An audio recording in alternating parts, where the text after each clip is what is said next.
गुलदस्ता से आप सुन रहे हैं शरत चंद्र चट्टोपाध्याय द्वारा लिखित उपन्यास पौथेर दावी का हिंदी रूपांतर पथ के दावेदार धारावाहिक के रूप में। आइए आज सुनते हैं इसका अगला भाग। जिन जिन लोगों ने कमरे में प्रवेश किया वो सभी अच्छी तरह जाने पहचाने लोग थे। डॉक्टर ने कहा आओ, लेकिन उनके चेहरे का भाव देखते ही भारती समझ गई कम से कम आज वो इसके लिए तैयार नहीं थे। सुमित्रा के आने के बारे में उन्हें पता था, लेकिन सभी लोग उनके पीछे पीछे चलते हुए इस पर आ इकट्ठे हुए हैं, इसकी जानकारी उन्हें नहीं थी। किसी भी तरह की कोई आकस्मिक घटना नहीं हुई है, इसलिए उनकी जानकारी के बिना ही किसी तरह गहन परामर्श हो चुका है, इसमें संदेह नहीं है। आगंतुक लोग आकर चुपचाप फर्श पर बैठ गए। किसी के आचरण से रत्ती भर भी आश्चर्य या उत्तेजना प्रकट नहीं हुई। ये बात स्पष्ट रूप से समझ में आ गई कि डॉक्टर के संबंध में भले ही ना हो, लेकिन डॉक्टर के आने के संबंध में वो पहले से ही जान गए थे। अपूर्व के मामले को लेकर दल में इस प्रकार का मतभेद पैदा हो जाएगा, ये आशंका भारती के मन में थी। शायद आज ही इसका निश्चित निर्णय हो जाएगा, ये सोचकर भारती के हृदय में कपकपी होने लगी। सुमित्रा के चेहरे पर उदासी थी। उसने भारती से कोई बात नहीं की, उसकी ओर अच्छी तरह देखा तक नहीं। ब्रजेंद्र ने अपनी गेरुआ पगड़ी उतारकर अपनी मोटी लाठी से दबाकर पास रख ली और अपनी विशाल शरीर को काट की दीवार से टिकाकर आराम से बैठ गया। उसकी गोलाकार आंखों की हिंस्र दृष्टि कभी भारती और कभी डॉक्टर के चेहरे पर चक्कर काटने लगी। रामदास तलवलकर चुप था। बैरिस्टर कृष्ण अय्यर सिगरेट जलाकर पीने लगा और नवतारा सबसे दूर इस तरह जा बैठी जैसे उसका किसी के साथ कोई संबंध ही न हो। आज वो भारती को पहचान भी न सकी हो। किसी के चेहरे पर मुस्कुराहट तक का नाम नहीं था। कुछ देर बाद ब्रजेंद्र अपनी कर्कश आवाज से सबको चकित करता हुआ बोल उठा, आपके स्वेच्छाचार की हम लोग निंदा करते हैं डॉक्टर। अगर मैं अपूर्व को कभी पा गया तो, डॉक्टर ने वाक्य पूरा करते हुए कहा, उसकी जान ले लोगे। ये कहकर उन्होंने सुमित्रा से पूछा, क्या तुम सभी लोग इस आदमी की बात का समर्थन करते हो? सुमित्रा सिर झुकाकर बैठी रही। अन्य किसी ने भी इस प्रश्न का उत्तर नहीं दिया। कुछ पल चुप रहकर डॉक्टर बोले, मालूम होता है कि तुम लोग समर्थन करते हो और इस बीच इस विषय पर तुम लोगों में विचार विमर्श भी हो चुका है। ब्रजेंद्र बोला, हाँ हो चुका है और इसका प्रतिकार होना भी हम लोग आवश्यक समझते हैं। डॉक्टर बोले, मैं भी यही समझता हूं, लेकिन इससे पहले एक आवश्यक बात याद दिलाना चाहता हूं। संभव है अत्यंत क्रोधावेश में होने के कारण तुम लोगों को यह बात याद न रही हो। अहमद दुर्रानी हम लोगों के समूचे उत्तरी चीन का सेक्रेटरी था। उस जैसा निर्भीक और कार्यकुशल आदमी हम लोगों के दल में कोई नहीं था। सन 1910 ईस्वी में जापान द्वारा कोरिया राज्य को हड़प लेने के 1 महीने बाद वो किसी रेलवे स्टेशन पर पकड़ा गया। उसे शंघाई में फांसी दी गई। सुमित्रा, तुमने दुर्रानी को देखा था? सुमित्रा ने कहा, हाँ। डॉक्टर ने कहा, तब मैं चिता के टूटे हुए दल के पूर्ण गठन में व्यस्त था। मुझे इस बात की खबर तक नहीं मिली कि मेरा एक हाथ टूट गया है। जिस समय अदालत में उसके विरुद्ध विचार का तमाशा हो रहा था, उस समय उसे बचा लेना तनिक भी कठिन न था। हम लोगों के अधिकांश आदमी उन दिनों वहीं रह रहे थे। फिर भी इतनी बड़ी दुर्घटना कैसे हो गई जानते हो?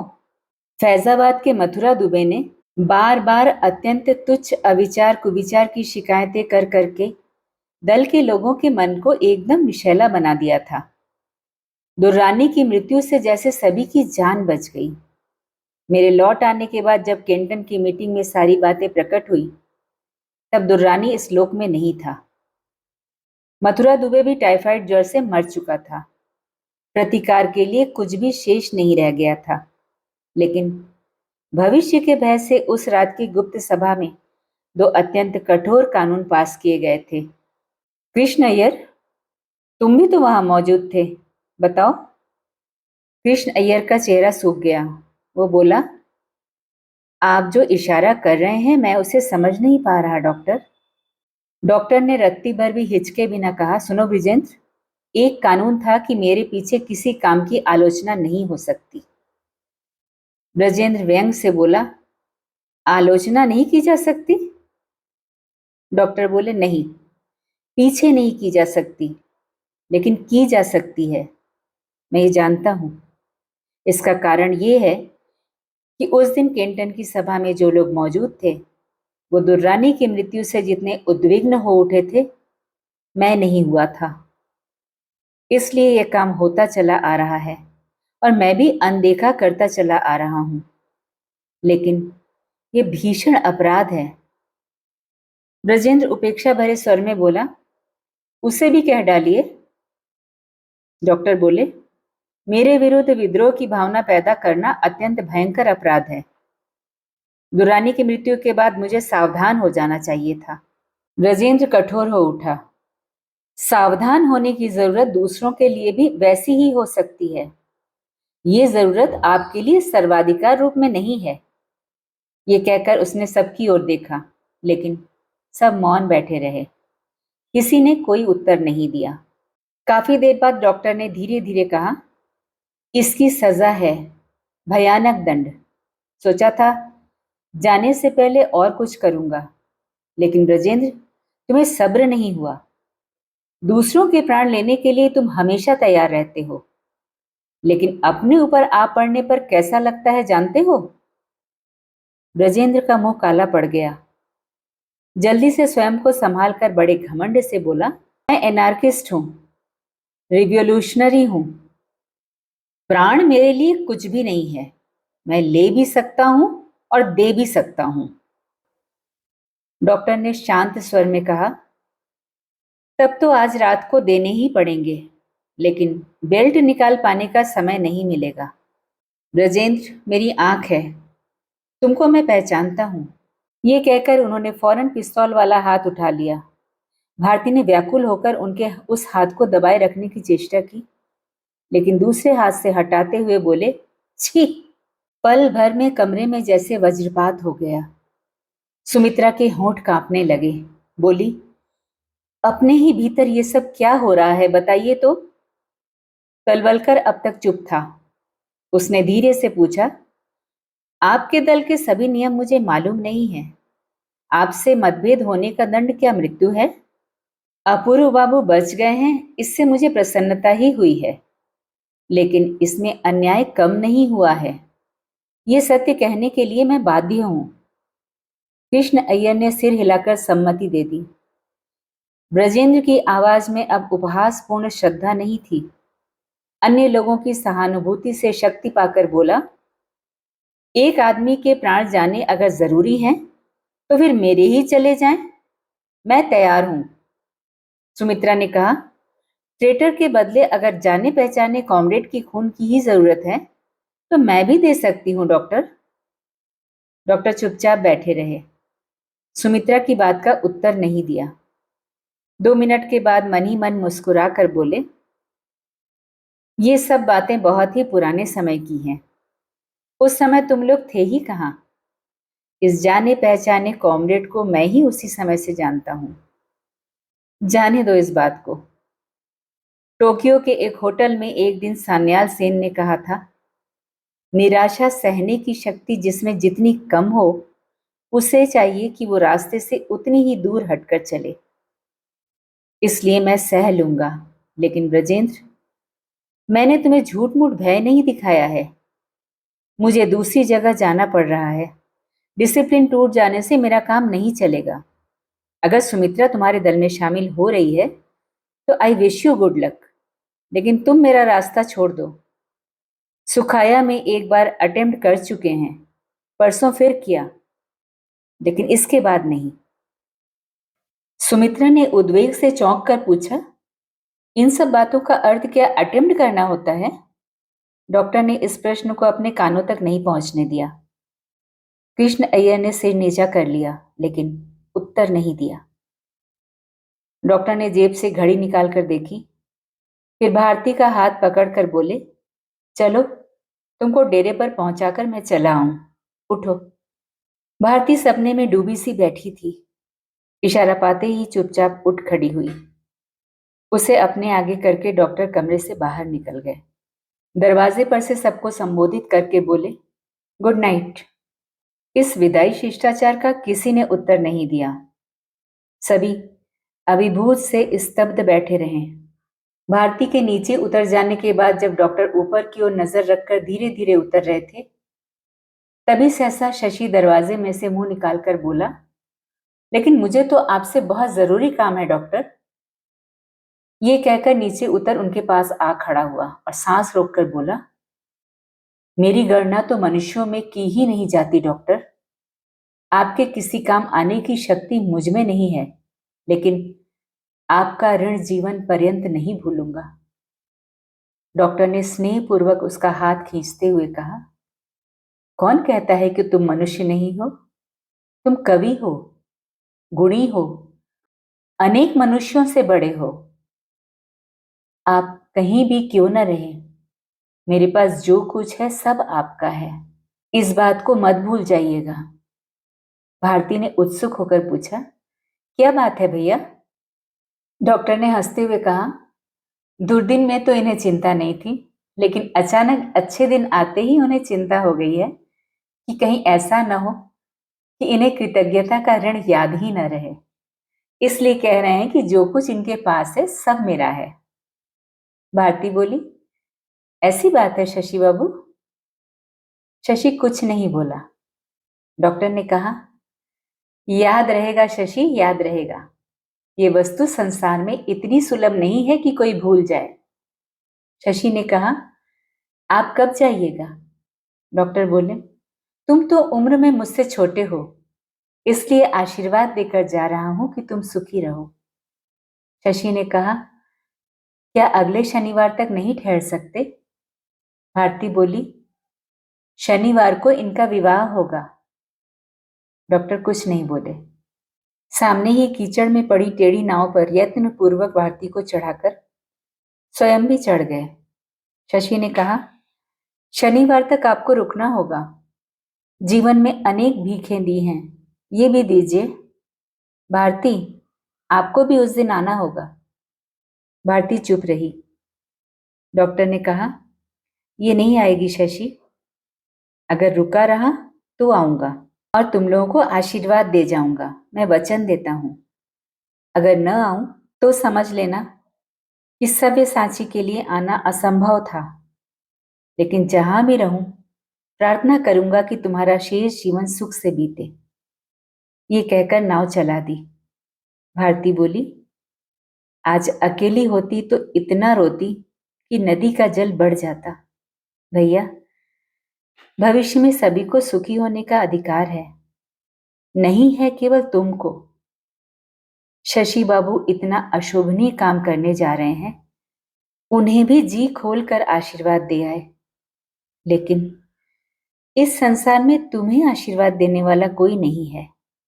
तुम गुरुजन हो, चाहे जो भी हो, लेकिन आज तुम्हें मैं आशीर्वाद दूंगी कि तुम्हारा भविष्य सुखमय हो।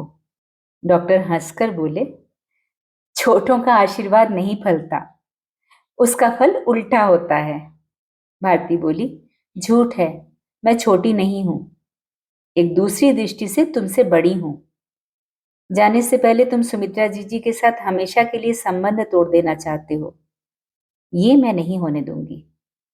तुम कहोगे कि मैं सुमित्रा को प्यार नहीं करता, लेकिन तुम पुरुषों के प्यार का मूल्य ही कितना है भैया? जो आज है वो कल नहीं रहता।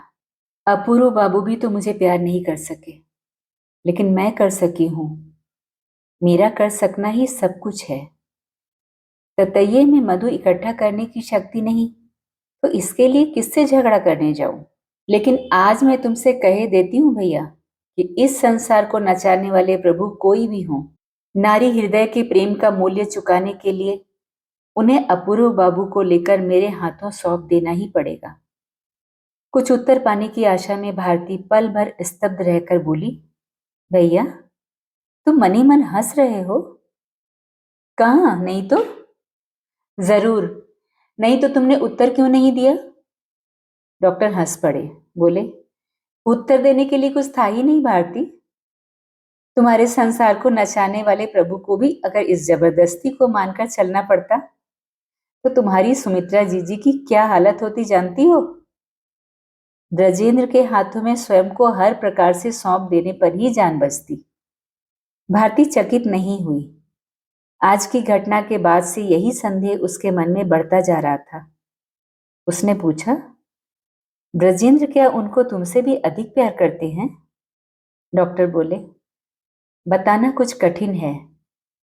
ये अगर शुद्ध आकर्षण ही हो, मानव समाज में इसकी तुलना नहीं मिल सकती। लाज नहीं, शर्म नहीं, संभ्रम नहीं, हित अहित का ज्ञान लुप्त, पशुवत उन्मत्त आवेग जो आंखों से नहीं दिखता, वो उसके मन का परिचय पा ही नहीं सकता। भारती, अगर तुम्हारे भैया के पास ये दोनों हाथ जैसी चीज न होती तो सुमित्रा के लिए आत्महत्या के अतिरिक्त दूसरा कोई मार्ग ही नहीं था। संसार को नचाने वाले तुम्हारे प्रभु भी इतने दिनों इन लोगों की इज्जत किए बिना नहीं रह सकते हैं। ये कहकर वो भारती के झुके हुए सिर पर अपने दोनों हाथ रखकर धीरे धीरे थपकियां देने लगे। भारती बोली, भैया, इतना जानते हुए भी तुम इसी परिस्थिति में सुमित्रा को छोड़कर चले जाना चाहते हो? तुम इतने निष्ठुर हो, मैं सोच भी नहीं सकती। डॉक्टर बोले, हाँ, सच ही मैंने यही चाहा था। इस बीच अगर पुलिस उसे जेल न भेज देगी तो लौट आने पर किसी दिन मुझे यह काम पूरा करना पड़ेगा। भारती के हृदय को गहरा आघात लगा। डॉक्टर समझ गए, लेकिन कुछ भी न कहकर उस पार जाने के लिए दोनों पतवारें खींचकर नाव खींचने लगे। बहुत देर बाद भारती ने पूछा, अच्छा भैया, यदि मैं तुम्हारी सुमित्रा होती तो क्या तुम मुझे भी इसी तरह छोड़कर चले जाते? डॉक्टर हंसने लगे, बोले, लेकिन तुम तो सुमित्रा नहीं हो, तुम भारती हो, इसलिए तुम्हें छोड़कर नहीं जाऊंगा, काम के लिए नियुक्त करके जाऊंगा। भारती ने व्यग्र होकर कहा, मुझे बचाओ भैया, तुम लोगों की खून खराबी में अब मैं शामिल नहीं हूं। तुम्हारी गुप्त समिति का काम अब मुझसे ना होगा। डॉक्टर ने कहा, इसका अर्थ तो यही है कि तुम भी इन लोगों की तरह मुझे छोड़कर जाना चाहती हो। यह सुनकर भारती शोभ से व्याकुल हो उठी। बोली, इतनी बड़ी अन्यायपूर्ण बात तुम मुझसे कह सकते हो भैया, तुम जो इच्छा हो कह सकते हो, लेकिन मैं अपनी ही इच्छा से तुम्हें छोड़कर चली गई, ये बात याद आने पर एक दिन भी जीवित रह सकती हूं, ऐसा तुम्हारा ख्याल है? मैं तुम्हारा ही काम करती रहूंगी जब तक कि तुम अपनी इच्छा से मुझे छुट्टी न दोगे। थोड़ी देर रुक कर बोली, लेकिन मैं जानती हूं कि मनुष्य की हत्या करते हुए घूमते रहना ही तुम्हारा वास्तविक काम नहीं है। तुम्हारा वास्तविक काम है मनुष्य को मनुष्य की तरह जीवित रखना। मैं तुम्हारे इसी काम में लगी रहूंगी, और मैं यही सोचकर तुम लोगों के बीच आई थी। डॉक्टर ने पूछा, ये मेरा कौन सा काम है? भारती बोली, पद के दावेदारों को गुप्त समिति के रूप में परिणित करने की जरूरत नहीं है। कारखाने के मजदूर मिस्त्रियों की हालत मैं अपनी आंखों से देख आई हूं। उनके पास कुशिक्षा और उनकी जानवरों जैसी हालत अगर समूचे जीवन में उनका रत्ती भर भी प्रतिकार कर सकूं तो इससे बढ़कर मेरे जीवन की सार्थकता और क्या हो सकती है? सच बताओ भैया, ये क्या तुम्हारा काम नहीं है? डॉक्टर बोली, ये काम तुम्हारा नहीं है भारती, तुम्हारे लिए दूसरा काम है। ये काम सुमित्रा का है। मैंने इस काम का सारा भार उसी पर छोड़ रखा है। भारती चुप रही।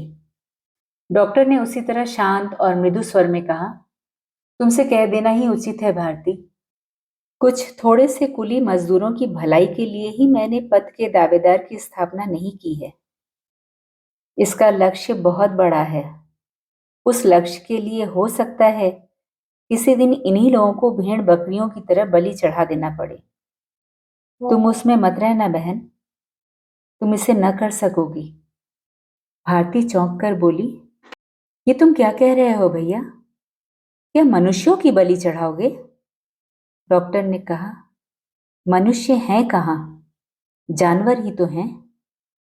भारती बोली, मनुष्य के संबंध में तुम मजाक में भी ऐसी बात मुंह से मत निकालना, कहे देती हूं।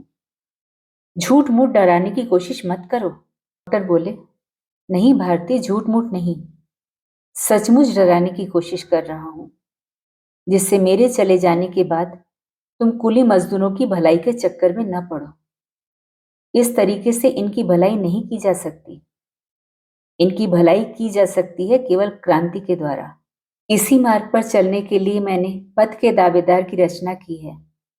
क्रांति शांति नहीं है, उसे हमेशा हिंसा के बीच से ही कदम रखकर चलना पड़ता है। यही उसका वरदान है और यही अभिशाप। एक बार यूरोप की तरह ध्यान से देखो, हंगरी में ऐसा ही हुआ है। कुली मजदूरों के खून से उस दिन नगर के सभी राजपथ रक्तिम हो उठे थे। जापान में तो अभी उसी दिन की बात है। उस देश में भी मजदूरों के दुख का इतिहास बिंदु बराबर भी इनसे भिन्न नहीं है। मनुष्य के चलने का मार्ग बिना उपद्रव नहीं बनता भारती। भारती सिहर कर बोली, ये मैं नहीं जानती, लेकिन उन सब भयानक उपद्रवों को क्या तुम इस देश में भी खींच लाओगे? कारखानों के रास्ते में क्या मजदूरों के रक्त की नदी बहा देना चाहते हो? डॉक्टर ने सहज भाव से कहा, अवश्य चाहता हूं। महामानव के मुक्ति सागर में मानवीय रक्त धारा तरंगित होकर दौड़ती जाएगी। यही मेरा स्वप्न है। इतने दिनों का पर्वत जैसा विशाल पाप धुलेगा किस चीज से? और इस धुलाई के काम में अगर तुम्हारे भैया के 2 बूंद रक्त की भी आवश्यकता पड़ेगी तो मैं हंसकर बहाऊंगा। भारती बोली, इतना तो मैं आपको पहचानती हूं भैया, लेकिन क्या देश में अशांति फैला देने के लिए ही तुम जाल बिछा कर बैठे हो? इससे बड़ा आदर्श क्या आपके पास नहीं है? डॉक्टर बोले, आज तक तो नहीं मिला बहन। बहुत घूम चुका हूं, पढ़ चुका हूं और विचार कर चुका हूं।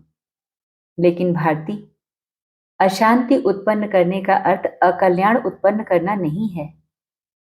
शांति शांति सुनते सुनते कान बहरे हो गए हैं। इस असत्य का प्रचार किन लोगों ने किया जानती हो? दूसरों की शांति का हरण करके जो प्रासादों में बैठे हैं, वो ही इसके प्रवर्तक हैं। वंचित पीड़ित नर नारियों को लगातार ये मंत्र सुनाकर उन लोगों को ऐसा बना दिया है कि वे अशांति के नाम से ही चौंक उठते हैं और सोचने लगते हैं कि शायद ये पाप है, अमंगल है। बंधी हुई गाय खड़ी खड़ी मर ही जाती है, लेकिन पुरानी रस्सी को तोड़कर मालिक की शांति भंग नहीं करती। इसीलिए तो आज दरिद्रों के चलने का मार्ग एकदम बंद हो गया है। फिर भी उन्हीं लोगों की अट्टालिकाओं तथा प्रासादों को तोड़ने के काम में हम लोग भी उन्हीं लोगों के साथ मिलकर अशांति कहकर रोने लगेंगे तो रास्ता कहाँ मिलेगा? ये नहीं हो सकता भारती। ये संस्था कितनी प्राचीन, कितनी पवित्र, कितनी सनातन हो, मनुष्य से बड़ी नहीं है। आज उन सबको हमें तोड़कर चलना होगा। भारती सांस रोककर बोली, इसके बाद? डॉक्टर बोले, इसके बाद वो फिर मजदूरों के दल में जाकर उन्हीं हत्यारों के द्वार पर हाथ फैलाते हैं। उन्हें उसकी दया भी मिलती है। इसके बाद? इसके बाद फिर एक दिन वो लोग दलबद्ध होकर पुराने अत्याचारों के प्रतिकार की आशा से हड़ताल कर बैठते हैं। तब फिर वही पुरानी कहानी दोहराई जाने लगती है। पल भर को भारती का मन फिर निराशा से भर गया। धीरे धीरे बोली, तब ऐसी हड़ताल से क्या लाभ है भैया? डॉक्टर की आंखों की दृष्टि अंधेरे में चमक उठी। बोले, लाभ? यही तो सबसे बड़ा लाभ है भारती। यही तो तुम्हारी क्रांति का राजपथ है। वस्त्रहीन, अन्नहीन, ज्ञानहीन दरिद्रों की पराजय ही सत्य हुई। उनके समूचे हृदय में जो विष भरकर उफन उठता है, जगत में वो शक्ति क्या सत्य नहीं है? वही तो मेरा मूलधन है। कहीं भी किसी भी देश में केवल क्रांति के लिए ही क्रांति नहीं की जा सकती भारती। उसके लिए कोई ना कोई आधार अवश्य चाहिए। यही तो मेरा आधार है। जो मूर्ख इस बात को नहीं जानता, केवल मजदूरी की कमी बेशी के लिए हड़ताल कराना चाहता है, वो उन लोगों का भी सर्वनाश करता है और देश का भी। भारती बोली, नाव शायद पीछे चली गई भैया।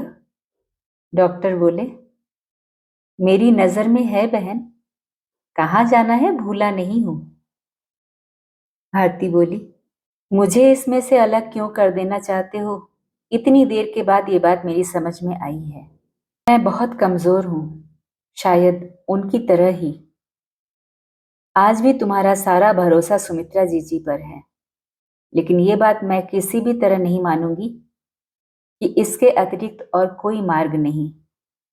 मनुष्य की सारी खोज समाप्त हो चुकी है। एक के मंगल के लिए दूसरे का अमंगल करना ही होगा। इसे मैं किसी भी तरह नहीं मान सकती, तुम्हारे कहने पर भी नहीं। ये मैं जानता हूं बहन, तुम्हारा काम छोड़कर मैं किसके सहारे रहूंगी? अगर लौट कर न आए तो कैसे जीऊंगी? ये भी मैं जानता हूं। जानते तो सब कुछ हो तब। कुछ देर सन्नाटा रहा, फिर भारती बोली, क्रांति क्या है? इसकी इतनी आवश्यकता क्यों है? तुम्हारे मुंह से जब सुनती हूं तो मेरा अंतःकरण रोने लगता है। मानव के दुख का इतिहास तुमने न जाने कितना देखा है। नहीं तो इस तरह तुमको किसने पागल बनाया है? अच्छा, क्या तुम मुझे अपने साथ नहीं ले जा सकते भैया? तुम क्या पागल हो गई हो भारती? पागल? ऐसा ही होगा। मालूम होता है मैं तुम्हारे काम में बाधक हूं, इसीलिए देश के किसी भी अच्छे काम में काम नहीं आ सकती। डॉक्टर बोले, देश में अच्छे काम करने के असंख्य मार्ग हैं भारती, लेकिन अवसर स्वयं ही खोजना पड़ता है। भारती बोली, मैं ये नहीं कर सकती, तुम्हें तैयार करके दे जाओ। पल भर मौन रहकर डॉक्टर बोले। उनका हंसता हुआ चेहरा सहसा गंभीर हो उठा था, जिसे अंधेरे में भारती देख नहीं पाई। देश में छोटी बड़ी अनेक ऐसी संस्थाएं हैं जो देश के लिए अच्छे काम करती हैं। पीड़ितों की सेवा, रोगियों के लिए दवा जुटाना, उन्हें सांत्वना देना, बाढ़ पीड़ितों की सहायता, यही तुम्हारे मार्ग दिखा देंगी भारती। लेकिन मैं तो क्रांतिकारी हूं। मुझ में मोह नहीं, दया नहीं, स्नेह नहीं। पाप पुण्य मेरे लिए मिथ्या परिहास हैं। ये सब अच्छे काम लड़कों के खेल सरीखे हैं। भारत की स्वाधीनता ही मेरा एकमात्र लक्ष्य है, मेरा एकमात्र साधन है। मेरे लिए यही अच्छा है और यही बुरा भी है। इसके अतिरिक्त मेरे जीवन में मेरे लिए कहीं भी कुछ नहीं है। अब मुझे मत खींचो भारती। आज शशि और नवतारा का विवाह है। शशि की सविनय प्रार्थना थी कि रात को डॉक्टर भारती को साथ लेकर आ जाएं और उन लोगों को आशीर्वाद दे जाएं। भारती काले रेपर से अपने शरीर को ढके चुपचाप कदम बढ़ाती हुई घाट के किनारे जा खड़ी हुई। डॉक्टर नाव में उसकी प्रतीक्षा कर रहे थे। नाव में चढ़कर भारती बोली, क्या क्या बातें सोचती हुई आ रही थी, कोई ठिकाना नहीं है। मैं जानती थी कि मुझे बताए बिना तुम कभी नहीं जाओगे, फिर भी भय दूर नहीं होता। अभी दिन ही कितने बीते हैं, लेकिन ऐसा लगता था कि कितने ही युगों से तुम्हें देखा नहीं है। भैया, मैं तुम्हारे साथ चीनियों के देश में चलूंगी, ये बताए देती हूँ। डॉक्टर ने हंसते हुए कहा, मैं भी ये बताए देता हूँ कि तुम इस तरह का कोई भी काम करने की कोशिश कभी न करना। ये कहकर उन्होंने भाटे के बहाव में नाव छोड़ दी। बोले, इतनी दूर तक आराम से चले जाएंगे, लेकिन नदी में पहुंचकर उल्टे बहाव को ठेल कर पहुंचने में बहुत देर हो जाएगी। भारती बोली, हो जाए तो क्या, कौन बड़े शुभ कार्य में भाग लेने जा रहे हो? इस समय बीत जाने से हानि होगी। मेरी तो जाने की इच्छा ही नहीं थी, केवल तुम जा रहे हो इसलिए चल रही हूं। कैसा गंदा काम हो रहा है बताओ तो। पल भर मौन रहकर डॉक्टर ने कहा, शशि का नवतारा के साथ विवाह बहुत से लोगों के संस्कार में खटक रहा है। शायद ये देश के कानून के भी विरुद्ध है, लेकिन ये दोष शशि का तो है नहीं। कानून और उसे बताने के लिए जो लोग उत्तरदायी हैं, उन्हीं का दोष है। मुझे केवल इतना ही क्षोभ है कि शशि ने किसी अन्य स्त्री को प्यार नहीं किया। भारती हंसकर बोली, मान लेती हूँ कि शशि बाबू किसी दूसरी स्त्री को प्यार करते, लेकिन वो उन्हें क्यों प्यार करती? उन जैसे आदमी को जानबूझकर कोई स्त्री प्यार कर सकती है, इस बात की तो मैं कल्पना भी नहीं कर सकती। अच्छा तुम ही बताओ, क्या कोई कर सकती है? डॉक्टर बोले, उसे प्यार करना कठिन तो है ही, इसीलिए तो उसे आशीर्वाद देने के लिए मैं रुक गया। मन में विचार आया कि यदि सच्ची शुभकामना में कोई शक्ति हो तो शशि को उसका फल मिले। उनकी आवाज में अचानक गंभीरता आ जाने के कारण भारती ने बहुत देर चुप रहने के बाद पूछा, शशि बाबू को प्यार करते हो भैया? हाँ। क्यों? तुम्हें ही क्यों इतना प्यार करता हूं, क्या इसका कारण बता सकता हूं? शायद इसी तरह हो सकता है। भारती ने आदर से पूछा, अच्छा भैया, तुम्हारे लिए क्या हम दोनों एक ही समान हैं? फिर दूसरे ही पल हंसती हुई बोली, फिर भी इतने दिनों में अपना मूल्य बहुत पा गई। चलो, मैं भी तुम्हारे साथ चलकर प्रसन्नता पूर्वक उन्हें आशीर्वाद नहीं नहीं प्रणाम कराऊं। डॉक्टर भी हंस पड़े, बोले, चलो। भारती बोली, भैया, जैसे समुद्र की थाह नहीं है, उसी तरह तुम्हारी भी कोई थाह नहीं है। स्नेह करो, प्यार कहो, तुम्हारे ऊपर निर्भर होकर कुछ भी दृढ़ता से खड़ा नहीं रह सकता। सभी न जाने कहाँ समा जाते हैं। पहले जो समुद्र की थाह है, इसीलिए इस संबंध में तुम्हारी ये उपमा गलत है। भारती बोली, इस विषय में शायद मैं तुमको 100 बार कह चुकी हूं कि तुम्हारे अतिरिक्त इस संसार में मेरा और कोई नहीं है। तुम्हारे चले जाने पर मैं कहाँ खड़ी रहूंगी, लेकिन ये बात तुम्हारे कानों तक पहुंचती ही नहीं है। और पहुंचेगी किस तरह भैया? तुम्हारे पास हृदय तो है नहीं। मैं ठीक ठाक जानती हूं कि एक बार आंख से ओझल होते ही तुम मुझे जरूर भूल जाओगे। डॉक्टर बोले, नहीं, तुम्हारी याद हमेशा बनी रहेगी। भारती बोली, क्या भरोसा लेकर मैं रहूंगी भैया? सौभाग्यवती स्त्रियां जिस भरोसे को लेकर रहती हैं, पति, बाल बच्चे, घर द्वार। भारती क्रुद्ध होकर बोली, मैंने अपूर्व बाबू को मुक्त हृदय से प्यार किया था। इस सत्य को तुमसे छिपाया नहीं। उनको पा जाती तो मेरा जीवन धन्य हो जाता, लेकिन इसी कारण तुम मेरा अपमान करते रहते हो। क्यों? अपमान? मैंने तो अपमान नहीं किया भारती। आंसू भर आने के कारण भारती रुधे गले से बोली, कैसे नहीं किया? तुम जानते हो कि इस काम में कितनी बाधाएं हैं। तुम जानते हो कि वो मुझे कभी ग्रहण नहीं कर सकते, फिर भी तुम ये बातें कहते हो। डॉक्टर ने मुस्कुराकर कहा, स्त्रियों में यही तो सबसे बड़ा दोष है। वो स्वयं एक दिन जो बात कह देती हैं, अगर कोई दूसरा वही बात दूसरे दिन कह दे तो वो झटपट मारने दौड़ती हैं। उस दिन सुमित्रा की बात पर तुमने कहा था कि वो किसी दिन किसी को खींचकर पैरों तले ला गिरा देगी, और आज उसी बात को मैंने दोहरा दिया तो रोने लगी। नहीं, ये बातें मुझसे मत कहो। अच्छा, नहीं कहूंगा। इस बार की यात्रा से यदि बचकर लौट आया तो ये बात मेरे पैरों के पास गले में आंचल बांधकर तुम्हें स्वीकार करनी पड़ेगी। भैया, मुझसे करोड़ों अपराध हुए हैं, अवश्य ही तुम हाथ देखना जानते हो। नहीं तो मेरे सौभाग्य के बारे में इतनी सच्ची बातें कैसे कह सकते थे? भारती ने इसका उत्तर नहीं दिया। कुछ देर चुप रहकर डॉक्टर बोले, तो लगा जैसे उनके कंठ स्वर में एक अद्भुत स्वर आ मिला हो। उन्होंने कहा, उस रात जब तुम सुमित्रा की बात कह रही थी भारती, तब मैं उसका उत्तर नहीं दे पाया था। मैं इस पथ का यात्री नहीं हूं। फिर भी तुम्हारे मुंह से सुमित्रा की कहानी सुनकर मेरे रोंगटे खड़े हो गए थे। संसार में घूमकर अनेक चीजों के बारे में जानकारी प्राप्त की है, लेकिन केवल नर नारी के प्रेम तत्व के संबंध में कुछ भी नहीं जान पाया हूं। बहन, असंभव नामक शब्द इस संसार में शायद इन्हीं लोगों के कोश में नहीं लिखा है। भारती बोली, तुम्हारी बात सच हो भैया, वो शब्द तुम लोगों के कोश से भी मिट जाए। सुमित्रा जी का भाग्य एक दिन प्रसन्न हो। थोड़ी देर ठहर कर उसने कहा, मैंने बहुत सोच विचार कर लिया है, लेकिन उसमें अब मेरा अपना आनंद नहीं है। अब मैं उसकी आशा भी नहीं करती। अपूर्व बाबू को मैं सचमुच ही प्यार करती हूँ, भले हों या बुरे हों। मैं अब उनको नहीं भूल सकूंगी। लेकिन इसका अर्थ ये नहीं है कि उनकी पत्नी न बन पाने पर, घर गृहस्थी न कर पाने पर मेरा जीवन व्यर्थ हो जाएगा।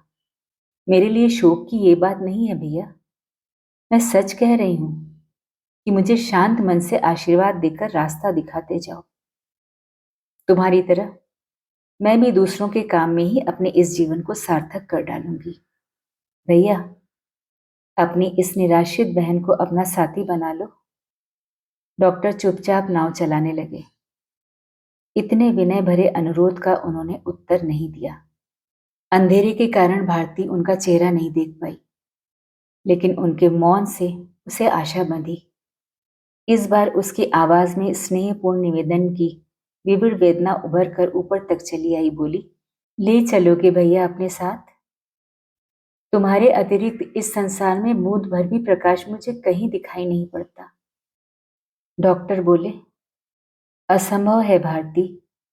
तुम्हारी बातों ने आज मुझे जोआ की याद दिला दी। तुम्हारी तरह ही उसका अमूल्य जीवन भी अकारण नष्ट हो गया था। भारत की स्वाधीनता के अतिरिक्त मेरा और कोई भी लक्ष्य नहीं है। जीवन में इससे बढ़कर और कोई कामना नहीं है। ऐसी भूल मुझसे कभी नहीं हुई है। स्वाधीनता का अंत नहीं है। धर्म, शांति, काव्य, आनंद, ये सब और भी हैं। इनके चरम विकास के लिए ही तो स्वाधीनता चाहिए, नहीं तो उसका मूल्य क्या है? इसके लिए मैं तुम्हारी हत्या नहीं कर सकता बहन। तुम्हारे अंदर जो हृदय स्नेह, प्रेम, करुणा और माधुर्य से लबालब भर उठा है कि वो मेरे प्रयोजन को पार करके बहुत ऊंचाई तक चला गया है। हाथ बढ़ाने पर भी मैं वहां तक नहीं पहुंच सकता। भारती का सर्वांग पुलकित होकर रोमांचित हो उठा। सव्यसाची के गंभीर हृदय की एक अनुरूप मूर्ति मानो सहसा उसने देख ली।